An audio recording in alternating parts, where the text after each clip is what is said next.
Mi jefe me dijo que no merecía el ascenso, así que dejé de salvar su empresa.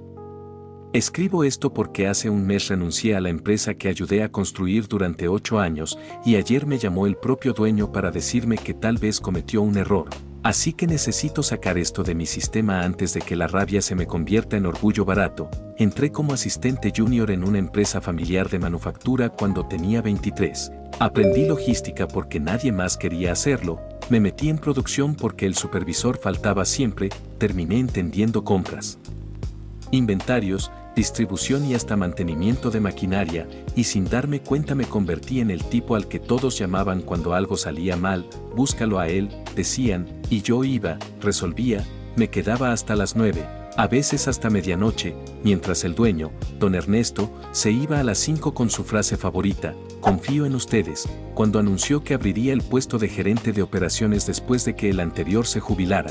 Varios compañeros me felicitaron antes de que siquiera hubiera entrevista. Es tuyo, me dijo Marta de contabilidad, y yo también lo creí, hasta que una mañana nos reunió y presentó a su sobrino Daniel, recién graduado, traje nuevo, sonrisa de catálogo. Él traerá una visión fresca, dijo, y cuando pedí hablar en privado me soltó sin rodeos, eres excelente ejecutando, pero no tienes perfil directivo, lo dijo mirándome por encima de los lentes, como si me estuviera haciendo un favor. Sentí el golpe en el estómago pero respondí entiendo. Gracias por la oportunidad, y en ese momento decidí algo que no sonaba tan dramático como resultó ser, iba a dejar de salvar la empresa cada vez que estuviera a punto de estrellarse, no sabotearía nada, no haría trampa, simplemente haría mi trabajo y nada más, aunque no imaginaba que el primer error de Daniel aparecería esa misma semana y pondría a prueba mi decisión mucho antes de lo que esperaba.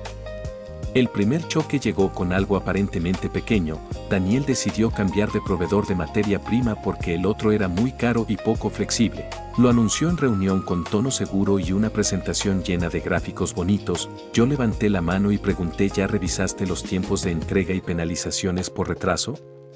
Me respondió sonriendo, eso lo vemos sobre la marcha, lo importante es reducir costos ahora. Don Ernesto asintió sin mirar los detalles y la decisión quedó cerrada. 2 días después el nuevo proveedor confirmó que necesitaba 15 días adicionales para la primera entrega porque estaban ajustando logística. Yo lo supe porque compras me llamó en pánico. ¿Qué hacemos?, preguntaron.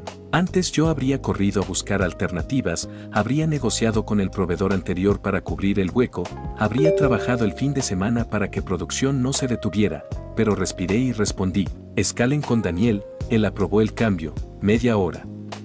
Después él entró a mi oficina, oye, ¿qué tan grave es eso de los 15 días? Le expliqué con calma que sin materia prima pararíamos 3 líneas, perderíamos contratos y pagaríamos penalizaciones. Su cara perdió el brillo. Bueno, arréglalo como siempre, dijo bajando la voz, y ahí cometí mi primer error. Dudé, estuve a punto de hacerlo por inercia, sentí esa necesidad automática de evitar el desastre, pero recordé la frase no tienes perfil directivo y respondí necesito tu autorización formal para renegociar con el proveedor anterior, porque eso implicaría aceptar que el cambio fue prematuro. Me miró molesto, no dramatices, solo hazlo, insistió, y por primera vez en años dije no, necesito que lo autorices por correo. Salió de mi oficina claramente irritado, y esa misma tarde producción empezó a calcular cuánto costaría detener líneas si el material no llegaba, mientras yo me obligaba a quedarme sentado viendo cómo el incendio comenzaba a formarse sin que yo corriera por el extintor. A la mañana siguiente no había ningún correo de autorización, pero sí un mensaje de Daniel citándome a la oficina de su tío. Cuando entré, don Ernesto estaba serio y Daniel hablaba rápido. Tenemos un pequeño retraso logístico, pero él está exagerando el impacto. Me miró como esperando que lo respaldara, y ahí entendí que el juego había cambiado. Respondí con datos, no con emociones. Si el material no llega el martes, el jueves paramos 3 líneas, el viernes incumplimos 2 contratos y el lunes pagamos penalización. El silencio fue incómodo, don Ernesto frunció el ceño.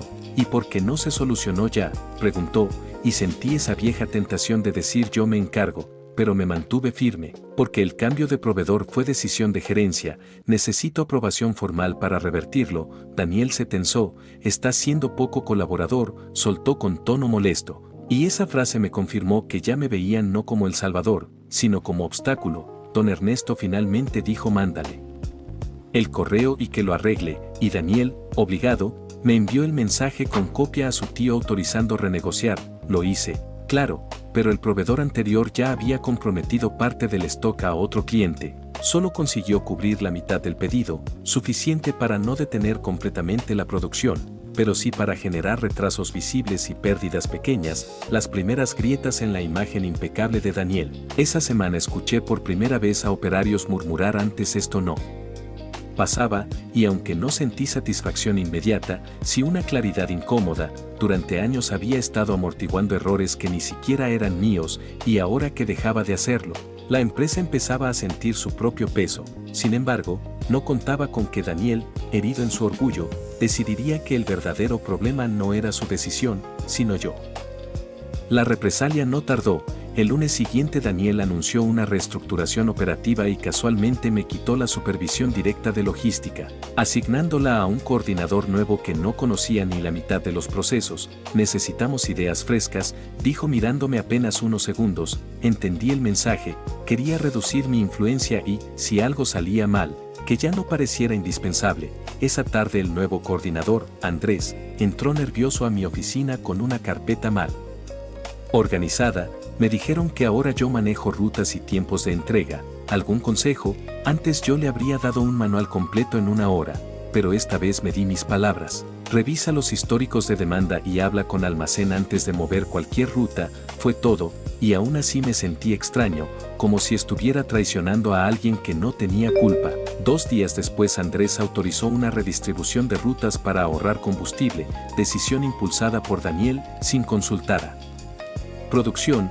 El resultado fue que 2 camiones llegaron tarde a clientes clave y uno regresó con mercancía rechazada por incumplir horario de recepción. El cliente llamó furioso. Yo estaba en la sala cuando Daniel tomó la llamada. Su tono cambió de confiado a defensivo en segundos. Estamos optimizando procesos, repetía, pero cuando colgó me lanzó una mirada cargada de enojo contenido. ¿Sabías que eso iba a pasar?, preguntó en voz baja, y respondí con honestidad incómoda. Sabía que era un riesgo alto. Apretó la mandíbula. Entonces debiste advertirlo con más insistencia. Ahí respiré hondo, porque tenía razón en algo. Podría haber insistido más, pero ya no era mi rol forzar decisiones que no me correspondían. Lo mencioné en reunión, contesté, y el silencio que siguió fue más pesado que cualquier grito. Lo que ninguno de los dos esperaba era que ese cliente rechazado no fuera uno cualquiera, sino el más antiguo aliado comercial de la empresa, y su reacción no se limitaría a una llamada molesta. El cliente histórico no solo rechazó el envío, pidió una reunión presencial con don Ernesto y dejó claro que evaluaría cambiar de proveedor si volvía a ocurrir un retraso similar. Yo estuve presente porque conocía el contrato mejor que nadie. Daniel intentó liderar la conversación hablando de modernización y nueva etapa estratégica, pero el cliente lo interrumpió en seco. A mí no me interesan las etapas, me interesan las entregas puntuales. El ambiente se volvió denso y por un segundo sentí ese viejo impulso de intervenir y suavizar todo. Sin embargo, me limité a responder cuando me preguntaron directamente por los tiempos reales de producción. Fui preciso, técnico y breve, nada de rescatar discursos. Al salir de la sala Daniel explotó en el pasillo. Te quedaste callado cuando podías respaldarme, dijo en voz baja pero furiosa. Respondí lo que me preguntaron, contesté, y ahí cometí mi segundo error, añadí. No puedo prometer lo que no depende de mí. Su expresión cambió. Ya no era solo molestia, era desconfianza. Esa misma tarde me enteré por Marta que estaban revisando rendimientos del personal y mi nombre estaba sobre la mesa, no como ejemplo, sino como variable incómoda. Decidí no quedarme quieto, actualicé mi currículum esa noche por primera vez en años y llamé a un antiguo proveedor que ahora trabajaba con la competencia, no para ofrecerme aún, sino para entender cómo estaba el mercado. Su respuesta me sorprendió. Aquí valoran a quien previene problemas, no solo a quien los arregla. Colgué con una mezcla de alivio y vértigo, porque por primera vez la idea de irme dejó de ser amenaza interna y se convirtió en opción real. Mientras tanto en la empresa circulaba un rumor más inquietante. Don Ernesto estaba considerando una auditoría externa para detectar fallas operativas. Y si algo sabía de auditorías era que cuando empiezan a buscar culpables, rara vez se detienen en el nivel más alto. La palabra auditoría cayó como una amenaza elegante. Daniel comenzó a caminar por la planta con una libreta fingiendo control mientras pedía reportes urgentes que antes ni miraba. Un miércoles por la tarde me llamó a su oficina y cerró la puerta con un gesto brusco. Necesito que prepares un informe detallado de las últimas incidencias operativas, con fechas y responsables. El énfasis en la última palabra no fue casual. Lo miré unos segundos antes de responder, incluyendo decisiones aprobadas por gerencia. Frunció el ceño. Incluye lo necesario para que se vea claro dónde falló la ejecución. Ahí entendí el movimiento. Si la auditoría encontraba pérdidas, alguien debía aparecer como cuello de botella técnico, y ese alguien podía ser yo. Salí de ahí con el pulso acelerado, no por miedo a los datos, sino por la narrativa que podían construir con ellos. Esa noche revisé correos antiguos, autorizaciones firmadas, cambios aprobados por Daniel. Todo estaba documentado porque me había obligado a hacerlo desde el primer conflicto. Aún así dudé. Parte de mí pensó en suavizar el informe para evitar guerra abierta, pero otra parte recordó cada hora extra ignorada y cada no tienes perfil directivo. Al día siguiente entregué un documento frío y cronológico, sin adjetivos, donde cada incidencia estaba ligada a la decisión que la originó, incluyendo fechas y copias de correos. Daniel lo hojeó rápido y su rostro pasó de seguro a rígido. Esto parece un ataque, dijo en voz baja. Es un registro, respondí sin elevar el tono. Cometí un tercer error cuando añadí pediste responsables, porque lo dije con un matiz que sonó a desafío, y lo noté en su mirada. No gritó, no discutió, solo cerró la carpeta y dijo: la auditoría será interesante. Lo inquietante no fue la frase, sino la calma repentina, porque cuando alguien deja de reaccionar con enojo suele estar planeando algo más grande, y yo empezaba a sospechar que no sería el único evaluado cuando los auditores cruzaran esa puerta.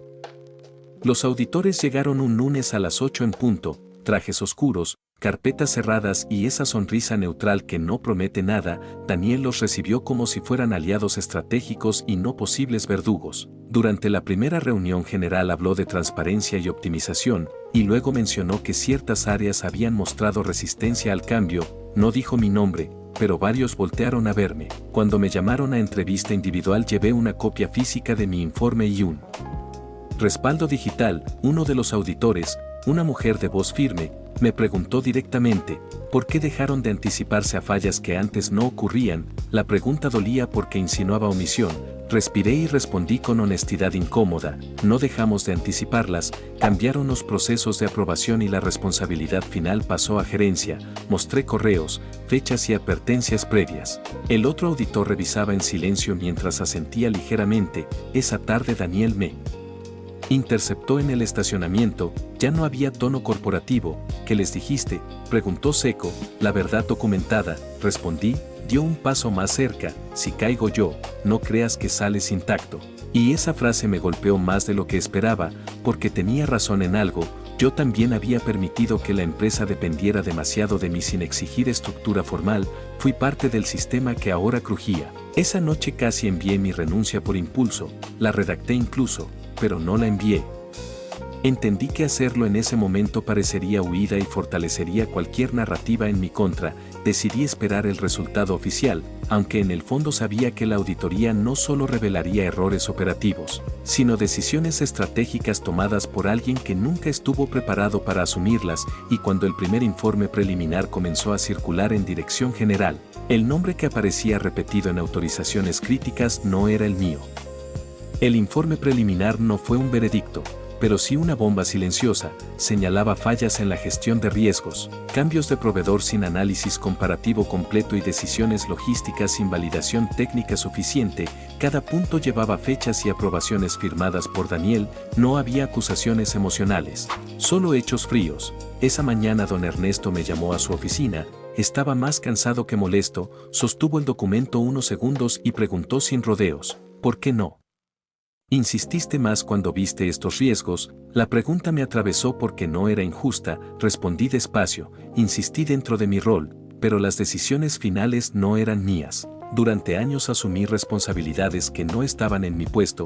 Esta vez decidí respetar la estructura. Guardó silencio largo, luego murmuró: tal vez la estructura estaba mal definida. Daniel entró minutos después sin tocar, visiblemente tenso. Esto es exagerado, cualquier cambio genera fricción, discutió. Pero Su tono ya no era seguro, era defensivo. El dueño lo escuchó en silencio y por primera vez no lo respaldó de inmediato. Al salir, varios empleados evitaban mirarnos, la tensión se sentía en cada pasillo. Esa tarde Daniel me envió un mensaje breve: necesitamos hablar sin terceros. Acepté porque sabía que ese diálogo definiría el cierre de todo esto. Aunque no imaginaba que su propuesta no sería una disculpa ni una confrontación directa, sino algo mucho más conveniente para él y mucho más peligroso para mí si no lo manejaba con cuidado. Nos reunimos en una sala pequeña al fondo de la planta, sin asistentes, sin tío influyente, solo Daniel y yo frente a frente. Cerró la puerta y fue directo: esto se salió de control, pero podemos arreglarlo.